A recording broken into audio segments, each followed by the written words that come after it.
Hello दोस्तों, कैसे हैं आप सब। उम्मीद है आप सब बहुत अच्छे होंगे। तो आज हम हरियाणा के सांग पढ़ने वाले हैं। ये देखिए, इस तरह के होते हैं सांग। कुछ लोग मिलकर एक छोटा सा नाटक करते हैं। छोटा सा रूप होता है ये नाटक का, स्वांग रचना उसको कहते हैं। तो ये एक हरियाणा की अनोखी परंपरा है। इसको छोटा सा नाटक बोल सकते हो आप लोग। इसको सांग कहते हैं। तो चलिए, हमारे हरियाणा में सांग कैसे मनाए जाते हैं, कब कब किस तरह से सांग किए और किसने इसकी उत्पत्ति की, इस सब के बारे में हम जानेंगे। देखो, स्वांग थिएटर का जो उत्पत्ति है वो किसने की थी। स्वांग थिएटर की उत्पत्ति जो है किशन लाल भट्ट। देखो, ये किशन लाल भट्ट है, इन्होंने की थी। इन्होंने हरियाणा के रंगमंच की समकालीन शैली की नींव रखी थी। किशनलाल भट्ट को सांग का पितामह कहा जाता है। सबसे प्रसिद्ध नाम सोनीपत के गांव श्री खुंडा के रहने वाली दीपचंद बहमन का है। उनका वो सबसे प्रसिद्ध हैं स्वांग करने में।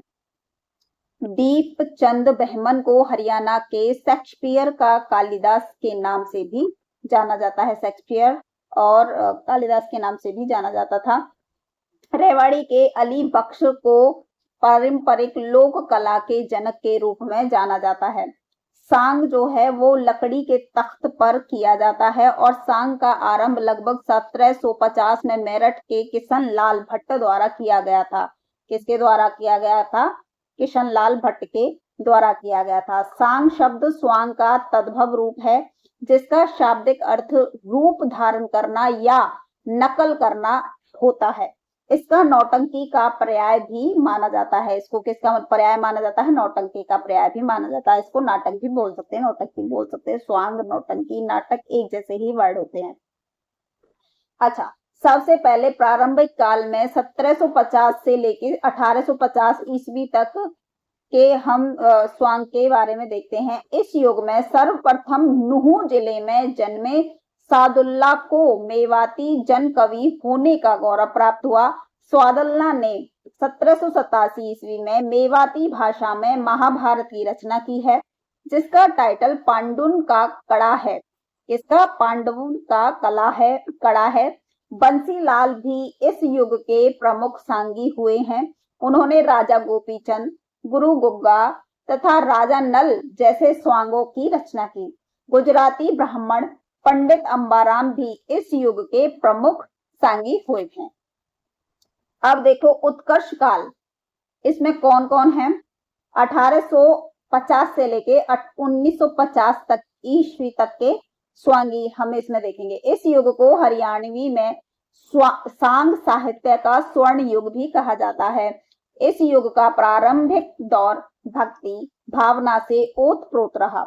इस युग में प्रसिद्ध सांगी पंडित लक्ष्मीचंद, अली बख्श, अहमद बख्श, थानेसरी, बालक राम, बाबा हरिदास, उदासी, दीपचंद, बाजे भगत आदि का नाम लिया जा सकता है।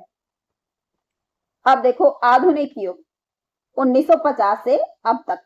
हरियाणवी सांग परंपरा का चौथा चरण आधुनिक युग के नाम से जाना जाता है।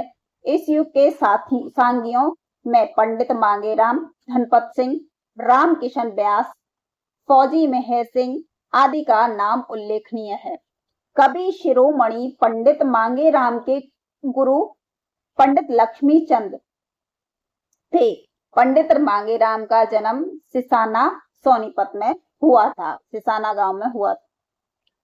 पंडित मांगेराम ने लगभग 40 सांगों की रचना की है। इनके सांगों में छैल बाला, पिंगला, भरथरी, अमर सिंह राठौर, कृष्ण सुदामा आदि प्रमुख हैं। अब देखिए धनपत सिंह जी के बारे में। पंडित मांगेराम के ये समकालीन थे। कौन? धनपत सिंह। लीलो चमन, हीर रांझा, गोपी चंद इनके प्रमुख सांग हैं। इनका जन्म निदाना रोहतक में हुआ था। रामकिशन व्यास प्रसिद्ध सांगी योगेश्वर बालक राम के शिष्य हुए थे।